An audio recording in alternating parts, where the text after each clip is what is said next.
마태복음 26장. 예수님께서 이 모든 말씀을 마치셨을 때입니다. 예수님께서 제자들에게 말씀하셨습니다. 너희도 알다시피 이틀 뒤가 유월절이다. 그때에 인자는 넘겨져 십자가에서 죽을 것이다. 그때 대제사장과 장로들이 가야바라고 하는 대제사장 공관에 모였습니다. 그들은 조용히 예수님을 잡아 죽일 계획을 세웠습니다. 그러나 그들은 명절 기간에는 안 돼. 사람들 사이에 폭동이 일어날 수 있으니까 라고 말했습니다. 예수님께서 베다니에서 문둥병에 걸렸던 시몬의 집에 계셨을 때입니다. 한 여자가 비싼 향유 한 병을 가지고 와 식사하고 계시는 예수님의 머리에 이 향유를 부었습니다. 이 광경을 본 제자들이 화를 냈습니다. 왜 이 값비싼 향유를 낭비하는 것이요? 그것을 비싼 값에 팔아서 가난한 사람들에게 줄 수도 있었을 텐데. 예수님께서 이것을 아시고 말씀하셨습니다. 왜 이 여자를 괴롭히느냐? 그는 나에게 좋은 일을 하였다. 가난한 사람들은 항상 너희 가운데 있을 것이다. 그러나 나는 너희와 항상 함께 있지 않을 것이다. 이 여자는 내 몸에 향유를 부어 내 장례를 준비한 것이다. 내가 진정으로 너희에게 말한다. 온 세상에 복음이 전해지는 곳마다 이 여자가 한 일도 전해져 그를 기억할 것이다. 그때 12제자 가운데 한 명인 가룟 출신의 유다가 대제사장들에게 갔습니다. 가룟 유다가 말했습니다. 내가 예수를 당신들에게 넘기면 나에게 얼마를 주겠소? 제사장들은 유다에게 은 30개를 주었습니다. 그 후로부터 유다는 예수님을 넘길 기회를 노렸습니다. 무교절의 첫 번째 날에 제자들이 예수님께 와서 말했습니다. 유월절 음식을 어디에다 준비할까요? 예수님께서 대답하셨습니다. 성 안에 들어가 한 사람에게 이렇게 말하여라. 선생님께서 때가 가까웠으니 당신 집에서 제자들과 함께 유월절을 보내겠다고 말씀하십니다. 제자들이 예수님께서 말씀하신 대로 행하여 유월절을 준비하였습니다. 그날 저녁에 예수님께서 12명의 제자들과 함께 음식을 드시기 위해 앉으셨습니다. 모두들 식사를 하고 있을 때 예수님께서 말씀하셨습니다. 내가 너희에게 진정으로 말한다. 너희 중에 하나가 나를 배반할 것이다. 제자들은 매우 슬퍼하며 한 사람씩 예수님께 묻기 시작했습니다. 주님, 제가 그 사람은 아니지요? 예수님께서 대답하셨습니다. 나와 함께 그릇에 손을 넣는 자가 나를 배반할 것이다. 성경에 쓰여진 대로 인자는 떠나갈 것이다. 그러나 인자를 넘겨주는 그 사람에게는 화가 있다. 차라리 태어나지 않았더라면 자신에게 더 좋았을 것이다. 예수님을 배반한 유다가 예수님께 말했습니다. 선생님이여, 설마 제가 그 사람입니까? 예수님께서 그에게 내가 말했다 하고 대답하셨습니다. 식사 때에 예수님께서는 빵을 들어 감사기도를 드리시고 그것을 떼어 제자들에게 주시며 말씀하셨습니다. 받아 먹어라. 이것은 내 몸이다. 또한 예수님께서 잔을 들어 감사드리신 후 그것을 제자들에게 주시며 말씀하셨습니다. 너희 모두 이것을 마셔라. 이것은 죄를 용서하기 위하여 많은 사람들을 위해 붓는 나의 피, 곧 언약의 피이다. 내가 너희에게 말한다. 내가 아버지의 나라에서 너희와 함께 새롭게 마시는 그날까지 지금부터는 포도 열매로 빚은 것을 마시지 않을 것이다. 그들은 찬송을 부르고 올리브산으로 올라갔습니다. 예수님께서 제자들에게 말씀하셨습니다. 오늘 밤 너희는 모두 나를 버릴 것이다. 성경에 이렇게 쓰여 있다. 내가 목자를 칠 것이니 양이 흩어질 것이다. 그러나 내가 살아난 뒤에 너희보다 먼저 갈릴리로 갈 것이다. 베드로가 말했습니다. 다른 모든 제자들이 주님을 버릴지라도 저는 결코 버리지 않겠습니다. 예수님께서 대답하셨습니다. 내가 진정으로 너에게 말한다. 바로 오늘 밤 닭이 울기 전에 내가 나를 3번이나 모른다고 할 것이다. 베드로가 예수님께 말했습니다. 주님과 함께 죽을지라도 결코 주님을 모른다고 하지 않을 것입니다. 다른 제자들도 모두 똑같이 말했습니다. 그때 예수님께서 제자들과 함께 겟세마네라고 불리는 곳으로 가셨습니다. 예수님께서 제자들에게 말씀하셨습니다. 내가 저기에 가서 기도하는 동안 여기 앉아 있어라. 그리곤 베드로와 세베대의 2 아들을 데리고 가셨습니다. 예수님께서는 매우 근심하시며 괴로워하기 시작하셨습니다. 예수님께서는 세 제자에게 말씀하셨습니다. 내 마음이 괴로워 죽을 지경이다. 여기서 머무르며 나와 함께 깨어 있어라. 그러고 나서 약간 떨어진 곳으로 가서 얼굴을 땅에 대고 기도하셨습니다. 나의 아버지, 할 수만 있다면 제게서 이 잔을 지나가게 해주십시오. 그러나 내 뜻대로 하지 마시고 아버지의 뜻대로 하시길 원합니다. 기도하신 후 제자들에게 오셔서 제자들이 자고 있는 것을 보시고 베드로에게 말씀하셨습니다. 너희들은 1시간도 나와 함께 깨어 있을 수 없느냐? 깨어서 너희가 시험에 빠지지 않도록 기도하여라. 영은 원하지만 육체가 약하구나. 예수님께서 다시 가셔서 2번째 기도를 하셨습니다. 나의 아버지여, 이것이 제게서 지나갈 수 없고 제가 마셔야만 한다면 아버지의 뜻대로 되기를 기도합니다. 그러고 나서 다시 제자들에게 가셔서 제자들이 자고 있는 것을 보셨습니다. 그들은 너무 졸렸던 것입니다. 그래서 예수님께서는 제자들을 놔두고 다시 3번째로 기도하셨습니다. 예수님께서는 같은 기도를 한 번 더 하셨습니다. 그 다음에 예수님께서 제자들에게 돌아오셔서 말씀하셨습니다. 아직도 자고 있고 쉬고 있느냐? 보아라, 때가 가까이 왔다. 인자가 죄인들의 손에 넘겨진다. 일어나라, 가자. 나를 배반한 사람이 가까이 오고 있다. 예수님께서 말씀하시는 동안 12제자 가운데 하나인 유다가 왔습니다. 대제사장과 백성들의 장로들이 보낸 많은 사람들이 칼과 몽둥이를 들고 유다와 함께 왔습니다. 예수님을 배반한 유다가 이들에게 내가 입맞추는 사람이 바로 그 사람입니다. 그를 잡으시오 라며 신호를 정해주었습니다. 곧바로 유다는 예수님께 가서 말했습니다. 선생님, 안녕하십니까? 그러면서 입을 맞추었습니다. 예수님께서 친구여, 무엇하러 여기에 왔느냐 하고 묻자 사람들이 와서 예수님을 붙잡았습니다. 그러자 예수님과 함께 있던 제자 중 한 사람이 칼을 뽑았습니다. 그리고 대제사장의 종에게 칼을 휘둘러 그 종의 귀를 잘랐습니다. 예수님께서 그에게 말씀하셨습니다. 칼을 도로 제자리에 꽂아라. 칼을 쓰는 사람은 칼로 죽을 것이다. 너는 내가 내 아버지께 말씀드리면 즉시 12군단도 넘는 천사들을 보내주실 것을 생각하지 못하느냐. 그러나 만일 그렇게 하면 이 일이 반드시 일어난다고 한 성경 말씀이 어떻게 이루어지겠느냐. 그러고 나서 예수님께서 사람들에게 말씀하셨습니다. 너희는 마치 강도를 잡을 것처럼 칼과 몽둥이를 가지고 왔구나. 내가 성전에 앉아 매일 가르쳤지만 너희는 나를 잡지 않았다. 이 모든 것은 예언자의 글을 이루기 위해 일어난 것이다.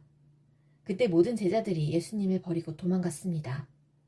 예수님을 잡은 사람들이 예수님을 대제사장 가야바에게로 끌고 갔습니다. 거기에는 율법학자들과 장로들이 모여 있었습니다. 베드로가 예수님과 멀찍이 떨어져 따라가 대제사장의 공간마당에 들어갔습니다. 그리고 결과를 보려고 경비원들 틈에 끼어 함께 앉았습니다. 대제사장들과 전체 의원들이 예수님을 죽이기 위해 예수님을 고소할 거짓 증거를 찾으려고 하였습니다. 많은 거짓 증인들이 나왔으나 아무 증거도 얻지 못하던 중 마침내 2사람이 나왔습니다. 이들은 이 사람이 나는 하나님의 성전을 헐고 그것을 3일 만에 다시 세울 수 있다 라고 말했습니다. 라고 증언했습니다. 대제사장이 일어서서 예수님께 물었습니다. 당신은 아무 대답도 하지 않겠소? 이 사람들이 당신에게 불리한 증언을 하는 것에 대한 당신의 답변은 무엇이오? 그러나 예수님께서는 아무것도 말씀하시지 않았습니다. 다시 대제사장이 예수님께 물었습니다. 내가 살아계신 하나님께 맹세하고 당신에게 명령하니 우리에게 말하시오. 당신이 하나님의 아들 그리스도요? 예수님께서 대답하셨습니다. 내가 말했다. 그러나 내가 너희에게 말한다. 이제 이후로 인자가 전능하신 자의 오른쪽에 앉아있는 것과 하늘 구름을 타고 오는 것을 볼 것이다. 그러자 대제사장이 자기 옷을 찢으며 말했습니다. 이 사람이 하나님을 모독했다. 더 이상 증인이 필요 없다. 여러분 모두가 이 사람이 하나님을 모독하는 것을 들었다. 어떻게 생각하는가? 사람들이 대답했습니다. 죽어 마땅합니다. 그리고 사람들은 예수님의 얼굴에 침을 뱉고 주먹으로 치고 손바닥으로 때리며 그리스도야, 누가 너를 때렸는지 맞춰보아라 하고 말했습니다. 베드로가 대제사장 공간마당의 바깥쪽에 앉아 있었습니다. 그때 어떤 여자 하인이 와서 말했습니다. 당신도 갈릴리 사람 예수와 함께 있었지요? 그러자 베드로는 당신이 무슨 말을 하는지 모르겠소 라며 모든 사람들 앞에서 그렇지 않다고 말했습니다. 베드로가 대문 있는 데로 나가자 다른 여자 하인이 거기 있던 사람들에게 말했습니다. 이 사람은 나사렛 예수와 함께 있던 사람이에요. 또다시 베드로는 나는 그 사람을 모릅니다 라고 맹세를 하며 그렇지 않다고 말했습니다. 잠시 후 서 있던 어떤 사람들이 베드로에게 가서 말했습니다. 분명히 너는 그들과 한패다. 내 말씨를 보니 틀림없다. 그러자 베드로는 저주를 하며 맹세했습니다. 나는 저 사람을 모릅니다. 그러자 바로 달기 울었습니다.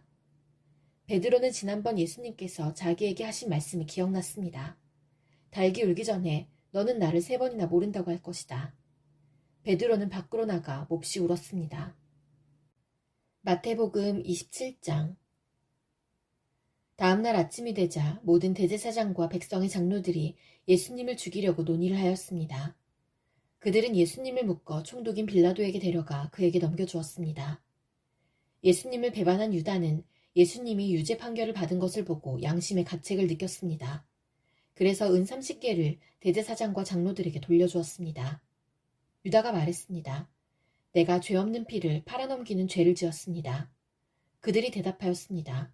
그게 우리와 무슨 상관이냐? 그것은 너의 문제다. 유다는 은화를 성전 안에 내던지고 나가서 목매어 자살했습니다. 대제사장들이 성전에서 그 돈을 거두고 말했습니다. 이 돈은 핏값이니 성전에 두는 것은 안 될 일이다. 그들은 서로 의논하여 그 돈으로 토기장이의 밭을 사 나그네들의 묘지로 삼기로 결정했습니다. 그 밭은 지금까지 피밭이라고 불립니다. 그래서 예언자 예레미야가 말한 것이 이루어졌습니다. 그들이 은하 30개, 즉 이스라엘 사람들이 몸값이라고 정한 값을 받았다. 그리고 토기장이의 밭을 샀는데 밭값으로 그 돈을 주었다. 이것은 주께서 내게 지시하신 그대로이다. 예수님께서 총독 앞에 서셨습니다. 총독이 예수님께 물었습니다. 당신이 유대인의 왕이요? 예수님께서 내가 말하였다 라고 대답하셨습니다. 대제사장과 장로들이 예수님을 고발하였지만 예수님께서는 아무 대답도 하지 않으셨습니다. 그래서 빌라도가 예수님께 말했습니다. 이 사람들이 너를 여러 가지로 고발하는 것이 들리지 않느냐? 그러나 예수님께서는 빌라도에게 단 한마디도 대답하지 않으셨습니다. 빌라도는 이것을 보고 이상하게 생각했습니다. 명절이 되면 백성들이 원하는 죄수 1명을 총독이 사면해주는 관례가 있었습니다. 당시 감옥에는 바라바라고 하는 아주 악명 높은 죄수가 1명 있었습니다. 사람들이 모였을 때 빌라도가 말했습니다. 너희는 누구를 놓아주기를 원하느냐? 바라바냐 아니면 그리스도라고 하는 예수냐? 빌라도가 이렇게 말한 것은 사람들이 예수님을 시기해서 자기에게 넘겨준 것을 알고 있었기 때문이었습니다. 빌라도가 재판석에 앉아있을 때 그의 아내가 사람을 보내 말했습니다. 저 죄 없는 사람에게 아무 일도 하지 마세요. 어젯밤 꿈속에서 제가 이 사람 때문에 몹시 고통을 받았습니다. 그러나 대제사장들과 장로들은 군중들에게 바라바를 놓아주고 예수님을 죽이도록 요청하라고 시켰습니다. 빌라도가 사람들에게 말했습니다. 이 2사람 중에 누구를 석방시켜 주길 원하느냐? 사람들이 대답했습니다. 바라바요. 빌라도가 물었습니다. 그러면 그리스도라고 하는 예수는 어떻게 해야 하겠느냐? 그들이 모두 대답했습니다. 그를 십자가에 매달아 죽이시오. 빌라도가 물었습니다. 그 이유가 무엇이냐? 그가 무슨 악한 일을 했느냐? 그러자 사람들은 더 크게 소리쳤습니다. 그를 십자가에 매달아 죽이시오. 빌라도는 자기로서는 어찌할 도리가 없다는 것을 깨달았습니다. 그리고 잘못하면 폭동이 일어날지도 모른다고 생각하였습니다. 그래서 그는 물을 떠다가 사람들 앞에서 손을 씻으며 말했습니다. 나는 이 사람의 피에 대하여 아무런 책임이 없다. 너희가 알아서 해라. 사람들이 한결같이 대답했습니다. 그의 피에 대한 책임은 우리와 우리 아이들이 지겠습니다. 결국 빌라도는 바라바를 풀어주었습니다. 그리고 예수님을 채찍으로 때리게 한 후 십자가에 매달도록 내어주었습니다. 총독의 군인들이 예수님을 총독의 관저로 끌고 들어갔습니다. 그러자 모든 부대원이 예수님 주위로 모였습니다. 그들은 예수님의 옷을 벗기고 대신 붉은색 옷을 입혔습니다. 그리고 가시로 왕관을 엮어 예수님의 머리 위에 씌웠습니다. 그들은 예수님의 오른손에 지팡이를 쥐어주었습니다. 그리고 유대인의 왕 만세라고 말하며 예수님께 무릎 꿇고 절하면서 놀렸습니다. 그들은 예수님께 침을 뱉고 지팡이를 빼앗아 예수님의 머리를 쳤습니다. 예수님을 실컷 조롱한 후에 붉은색 옷을 벗기고 원래의 옷으로 다시 입혔습니다. 그리고 예수님을 십자가에 매달아 죽이려고 끌고 갔습니다. 군인들이 나가다가 구레네 출신의 시몬이라는 사람을 만났습니다. 군인들은 그에게 강제로 예수님의 십자가를 지고 가게 하였습니다. 그들은 골고다라는 곳으로 갔습니다.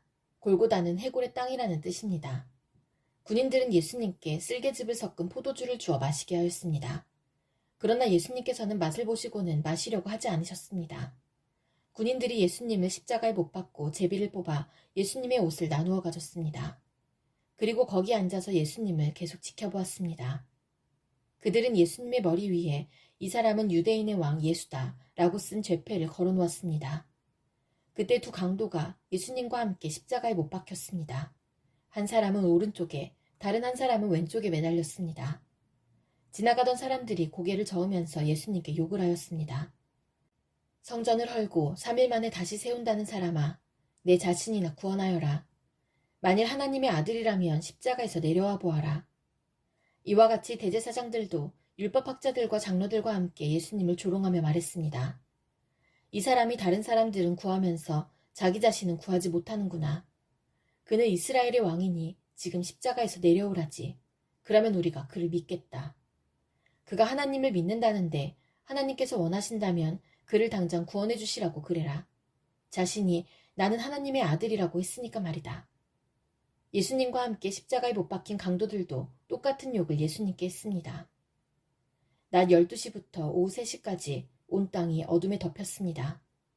오후 3시쯤에 예수님께서 엘리, 엘리, 라마 사박다니 하고 큰 소리로 외치셨습니다. 이 말은 나의 하나님, 나의 하나님, 어찌하여 나를 버리셨습니까? 라는 뜻입니다. 거기 서 있던 사람들이 이 말을 듣고 말했습니다. 이 사람이 엘리야를 부른다. 그러자 얼른 한 사람이 뛰어가서 해면을 가져다 신 포도주를 적셨습니다. 그리고 예수님께서 마시도록 지팡이에 매달아 주었습니다. 나머지 사람들이 말했습니다. 가만 놔두어라. 엘리야가 그를 구원하러 오나 보자. 다시 예수님께서 큰 소리로 외치셨습니다. 그리고 숨을 거두셨습니다. 그때 성전 휘장이 위에서부터 아래까지 두 조각으로 갈라졌습니다. 땅이 흔들리고 바위들이 쪼개졌으며 무덤이 열리고 잠자던 많은 성도들의 몸이 다시 살아났습니다. 예수님께서 부활하신 후 그들은 무덤에서 나와 거룩한 성으로 들어가서 많은 사람들에게 나타나 보였습니다. 예수님을 지키던 백부장과 병사들이 지진과 일어난 모든 일들을 보고 매우 놀라면서 말했습니다. 이 사람은 정말로 하나님의 아들이었다. 많은 여자들이 멀리 떨어진 곳에서 이를 지켜보고 있었습니다. 이들은 갈릴리에서부터 예수님을 섬기려고 따라온 사람들이었습니다.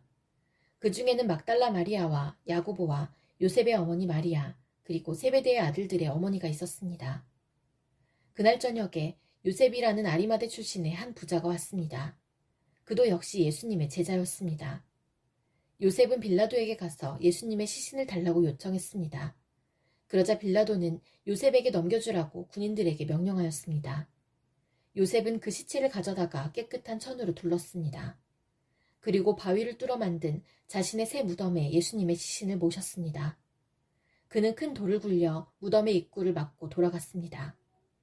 막달라 마리아와 다른 마리아가 무덤 맞은편에 앉아 있었습니다. 이튿날 곧 준비일이 지난 후에 대제사장들과 바리새파 사람들이 빌라도에게 왔습니다. 그들은 말했습니다. 각하, 그 거짓말쟁이가 살아있을 때 내가 3일 뒤에 살아날 것이다 라고 한 말이 기억납니다. 그러니 명령을 내리셔서 3일째 되는 날까지 그 무덤을 꼭 지키게 하십시오. 그의 제자들이 와서 시체를 훔쳐간 후 사람들에게 그가 다시 살아났다고 할 수도 있습니다. 그러면 이번 속임수는 처음 것보다 더 나쁜 결과를 가져올 것입니다. 빌라도가 말했습니다. 경비병들을 데리고 가서 당신들이 할 수 있는 대로 무덤을 지키시오. 그렇게 해서 그들은 무덤에 가서 돌을 봉인하고 경비병들을 시켜 입구를 지키게 하였습니다. 마태복음 28장. 안식일 다음 날, 즉 한 주의 첫날 동틀 무렵에 막달라 마리아와 다른 마리아가 무덤을 보러 갔습니다. 그때 강한 지진이 일어나고 하나님의 천사가 하늘에서 내려왔습니다. 그 천사는 돌을 굴려 치우고 그 위에 앉았습니다. 그 모습은 번개와 같았고 옷은 눈처럼 희었습니다. 경비병들이 그 천사를 보고 두려워 떨었고 마치 죽은 사람처럼 되었습니다. 천사가 그 여자들에게 말했습니다. 두려워하지 마라. 너희가 십자가에 못 박히신 예수님을 찾고 있다는 것을 알고 있다. 예수님은 여기 계시지 않다. 말씀하신 대로 다시 살아나셨다. 와서 예수님이 누우셨던 곳을 보아라. 그리고 빨리 가서 제자들에게 이렇게 말하여라. 예수님께서 죽음에서 다시 살아나셨습니다.